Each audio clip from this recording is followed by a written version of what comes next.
everyone. So today is part 3 of 4 of our interview. I hope y'all been enjoying it thus far. If you have any questions, put it in the comments. Hey everyone, and welcome back to the Women of War podcast. I'm here today with a special guest, Tina White. She is a warrior in her own right. She is a caretaker to a cancer patient, in which we will be delving into this episode. Tina White is a lifelong Texian who is 8th generation. Her family has resided in the Lone Star State since before Texas was its own republic. She married her high school sweetheart over 3 decades ago. She homeschooled their 2 children from preschool to high school graduation.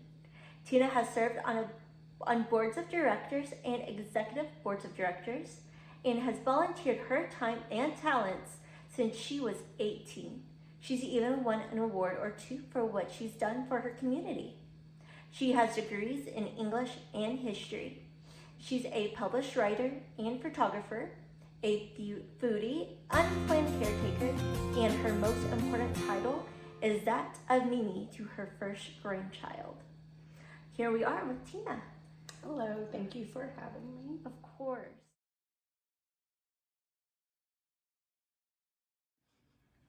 Alrighty, so I would like to talk to you more about your role as a caretaker.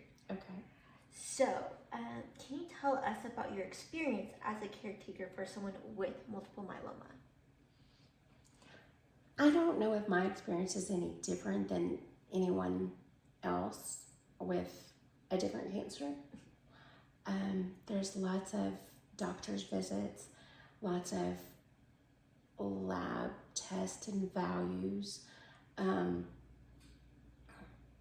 MRIs, PET scans, things like that. There's bone marrow biopsies. There's, just those CT scans. There's lots of tests. But I can look at his values and I know what they mean now. I'm very aware of certain levels, and sometimes he has to go in for more blood transfusions, and I know, and I'm seeing those values and I'm like, oh no, this isn't good.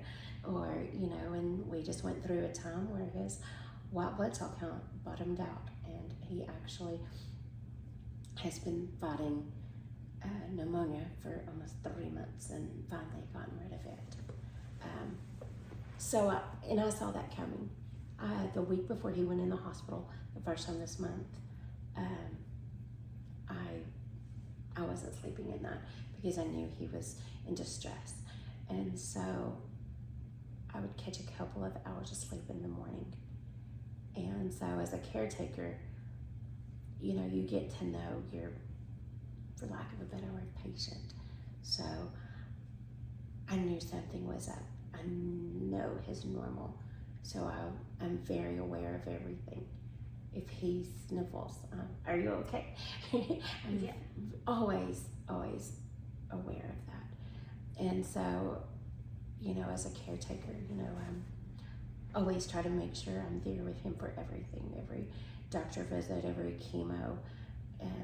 Sometimes I can't be there the whole time, sitting in the waiting room the whole time for chemo, but I make sure that I'm there waiting for him as he walks out, because I want my face to be the first thing that he sees.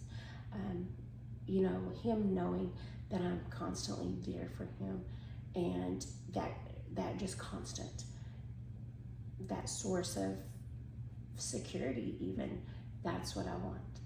That's what I want. I want him to have that kind of security blanket. I know he doesn't feel like he's alone, but I don't want that for him. Right. But as a caretaker, I make sure of all of his doctor visits, and and I'm keeping up with everything. And the doctor in Houston a couple of weeks ago said, oh, well, he needs IVIG. Well, he's not going to have that here, so I had to make sure that he's going to have it in Houston. Mm-hmm. So it's just keeping on top of everything. I'm his manager. I manage his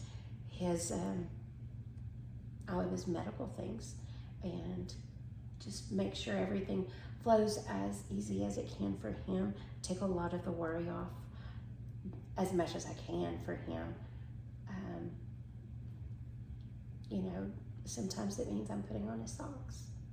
And I know right before actually we started recording for the podcast, we had to wait a couple of minutes because, the hospital was calling and you were coordinating and, setting up times for other phone calls and when treatment can be done and things like that. You were kind of also like a secretary on top of caretaker along with wife and mother and grandmother. You have lots of different hats you have to wear to make sure not only your life goes smoothly, but also the part of your life of cancer runs smoothly, so everything is scheduled correctly and nothing's missed, or is he taking certain medicines, what medicines he is taking, not taking. You have to know all of that. And the nurse, while ago, was adamant that this one medicine wasn't on the list. And yes, it is. Yeah.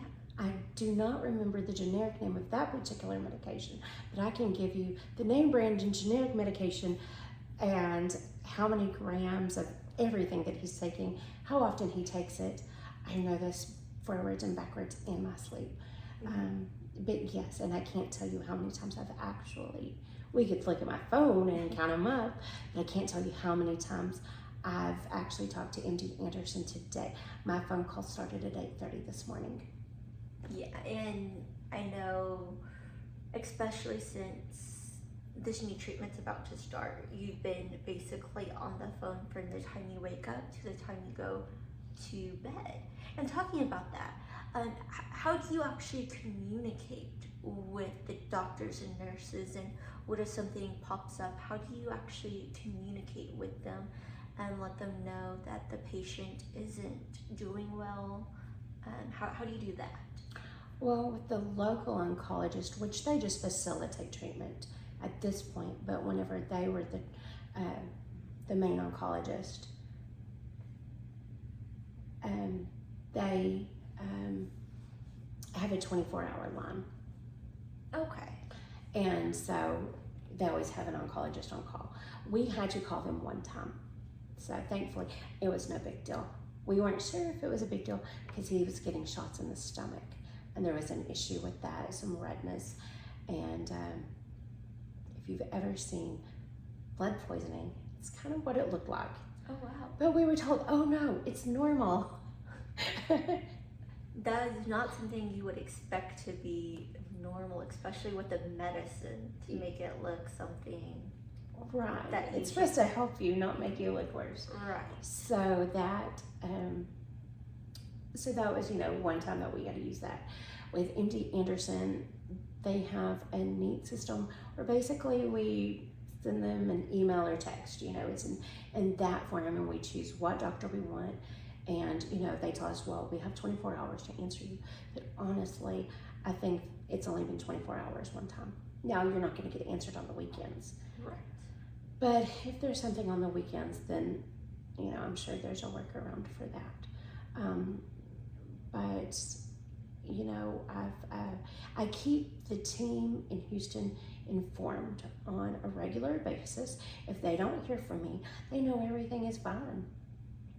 If I see his values of his blood work and they concern me, then I know it's going to concern them. I'm taking pictures of them and I'm sending it to them. And they're like, okay, we're going to do this. And, of course, changes. And so, I think they know me by name.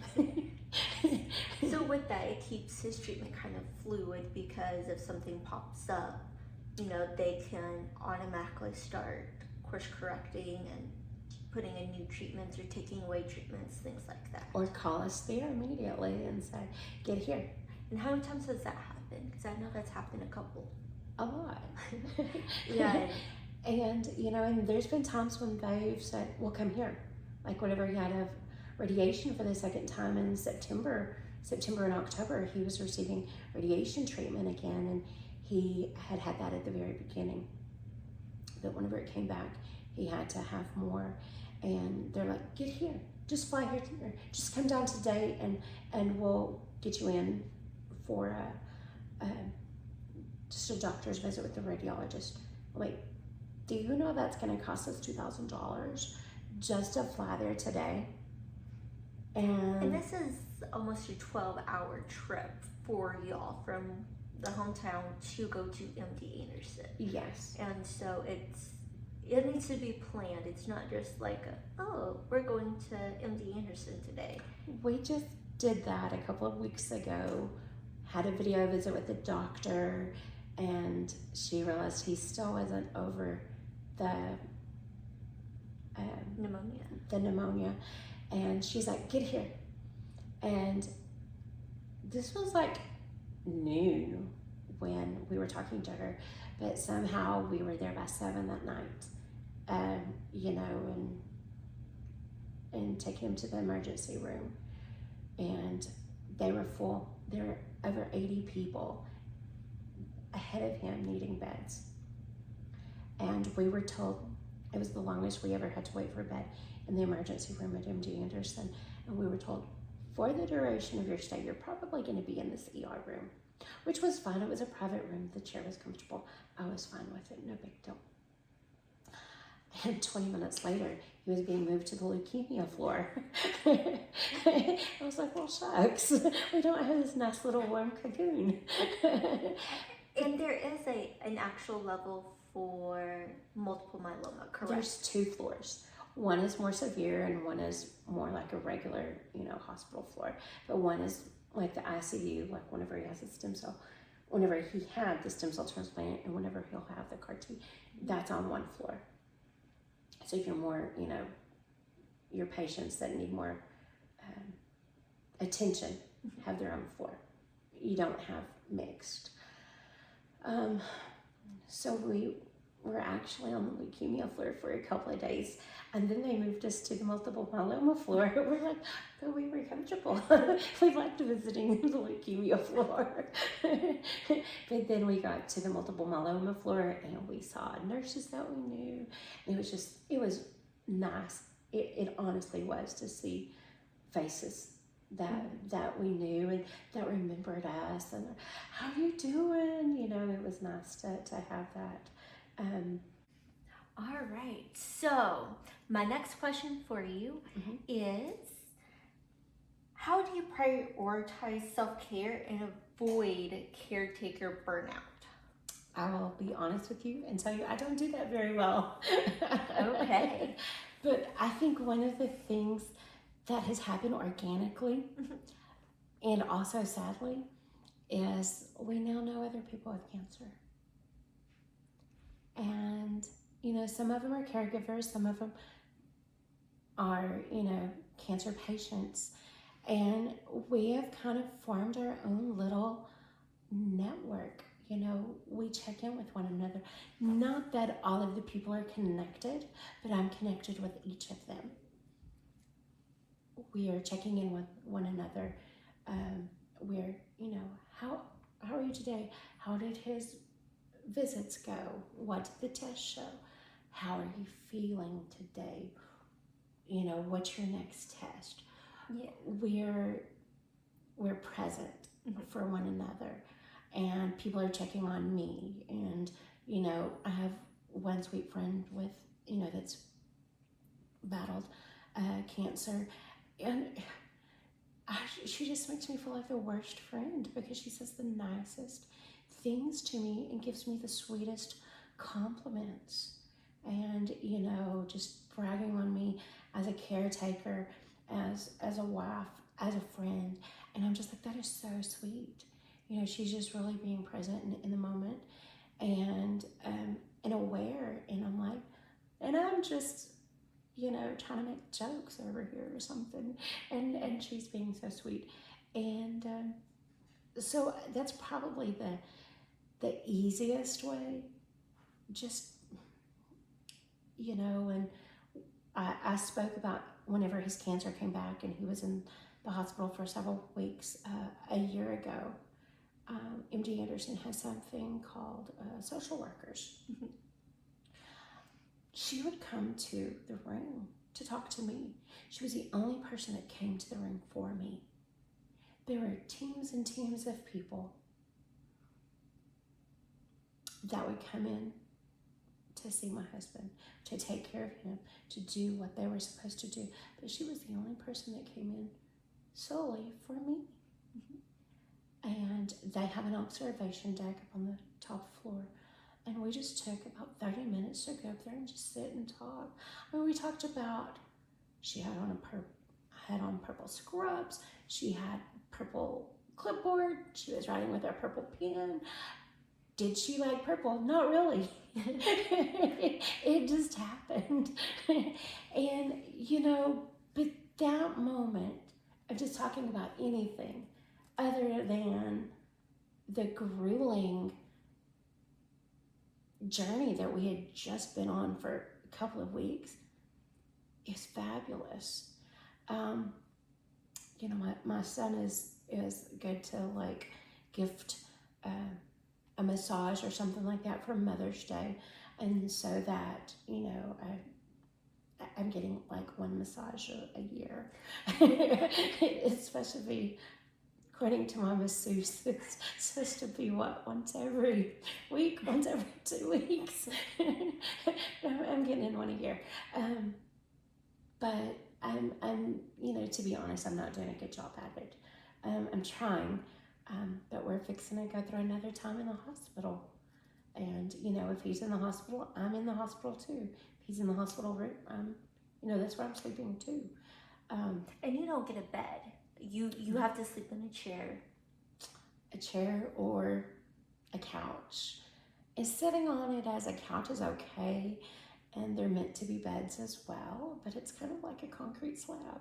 And that's what you're saying from, we're at the beginning talking about, that's the one thing you should have brought. Yes. Is the mattress. Yes. And so, this may be getting a little ahead of myself here, but would that be something you bring next time? Definitely. It's on the list. This last hospital stay, we didn't know it was going to be a week. It was going to be even longer than that, but I'm like, if it's any longer, I'm calling Amazon, or I'm ordering from Amazon. I'm getting one of those delivered. And on that point, a year ago when we were there, mm-hmm. my back was not okay. I ended up having to have an MRI done, and found out I had bulging disc and things like that. So as a caregiver, I think it's one of the most normal things is that you don't take care of yourself because you're so busy taking care of your loved one. And when we were there for 3 months in the fall of 22, our apartments, they were only available to cancer patients with blood cancer. But they were so good to have potlucks and other things like that. And we didn't really have the opportunity to partake in any of those. The one thing that we did, or I did, was they had a group for caretakers and a meeting and a support group. And I was a little late, but we just gotten in, but I want to make it. And it was great because for those 30 minutes, I wasn't alone in the world. I was amongst people that were walking through the trenches like I am and trying to figure this out and do the best that we can for our loved ones. And I wasn't alone. And that was such a great feeling. I hate that their loved ones had cancer and that they were going through what I'm going through, but I wasn't alone. And just that feeling of, it was like, it's okay. It's kind of like a warm hug. It's okay. Other people, and it was great while we talked about it, and other people had maybe solutions that you hadn't thought of or things like that. So it was really nice. It was a really nice moment. And something that I just recently learned that there's some support groups here locally and everything, different ones. So it's something that I may want to check out to see if my family wants to join me or not. That's fine. But, I wish I could say that, I do yoga or I go hop on my horse and go for a 30-minute ride every morning. But I don't have a horse anymore, and I've never done yoga. So I'm still searching for that. I'm a writer, and so some of it gets put into books. That's therapeutic. And so that would probably be the easiest thing for me. Although things have been pretty dynamic lately, and so many hospital visits and him not doing well, it's easy to set that aside and not do it and not prioritize. Mm-hmm. Yeah, and I'm not prioritizing myself, and just because I'm living in the moment, and just like today, all of the many phone calls, and I've talked to this one girl like 4 times today, and at this point it's no longer Mrs. White, now it's Miss Tina. She feels like she knows me. We've spoken so many times. It's just so easy to get swept away in the moment and not think about, okay, what can I do for myself?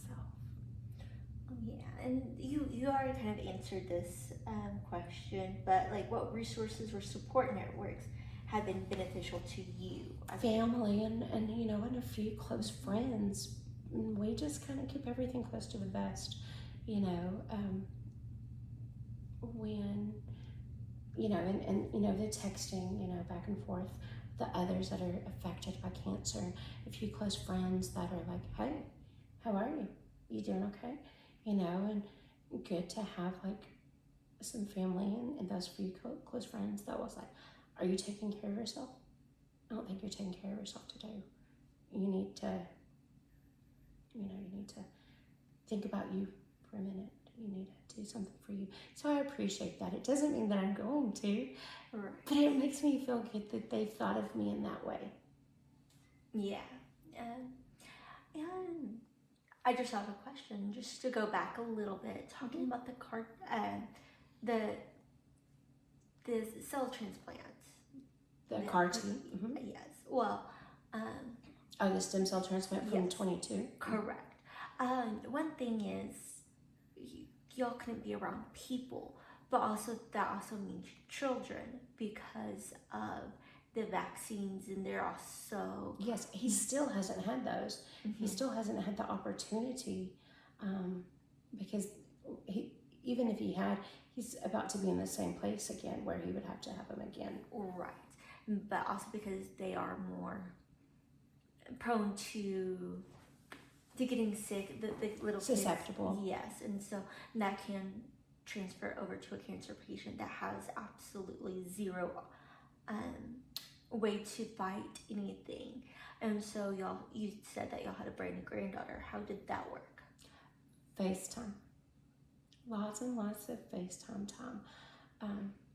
And not only family, but pets. We can be around animals, and my husband's an animal lover, and thankfully at that time we didn't have any animals, but but more importantly, our family. It was lots of texting time, phone calls, watching our granddaughter grow up on FaceTime, and knowing that at such a young age she knew how to FaceTime us.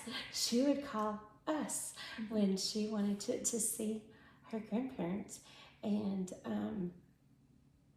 it was a nice substitute that we were able to enjoy that, just a few years ago we wouldn't have had that luxury. but we wouldn't have had the granddaughter a couple of years ago.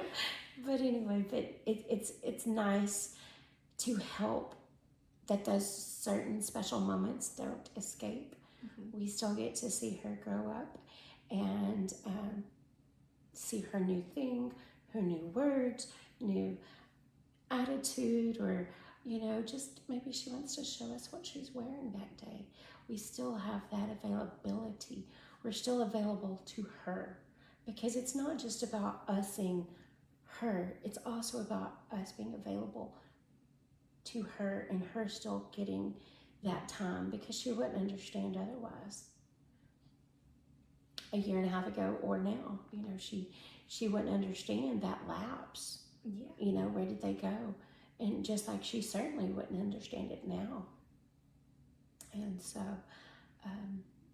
that is a very big blessing, a very big boon that we definitely utilize.